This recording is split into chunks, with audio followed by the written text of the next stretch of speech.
Hello everyone, কেমন আছো তোমরা সবাই? আশা করি সবাই খুব ভালো আছো। তো এটা ছিল কিন্তু আমার অ্যানিভার্সারির ব্লগ। তো অ্যানিভার্সারির দিন কী কী করেছি সেগুলোই তোমাদের সাথে শেয়ার করব। 27 জুন কিন্তু ছিল রথ ছিল বলে কিন্তু সেরকম বিশেষ কোনো প্ল্যান, হ্যাঁ, নিজের স্পেশাল ডেতে যেগুলো ভালো লাগে সেগুলো করার আমি চেষ্টা করি বরাবর।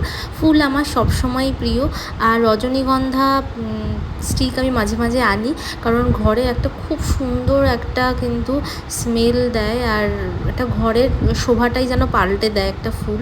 তো আমি রজনীগন্ধা স্টিক নিয়ে আসি প্রত্যেকবার, এবার নতুন নয়। আর তার সাথে থাকে গোলাপ। যে কবার যে কয়দিন আমাদের বছরের অ্যানিভার্সারি, যেমন আমাদের 9th অ্যানিভার্সারি, তো 9টা গোলাপ।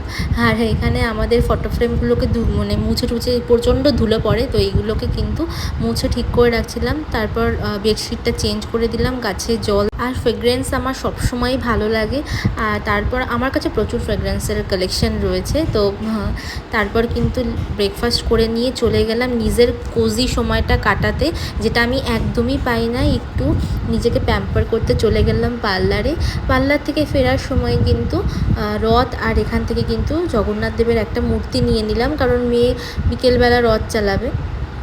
যেহেতু রান্না করতে আমার আজকে স্পেশাল ডেতে একদমই ইচ্ছে, তাই মাসিকে বলেছিলাম একটু ডাল ভাত বানিয়ে দোকান থেকে কিনে আনা হয়েছিল আলু পোস্ত। নেক্সট পার্টে বাকি ব্লগ নিয়ে আসছি।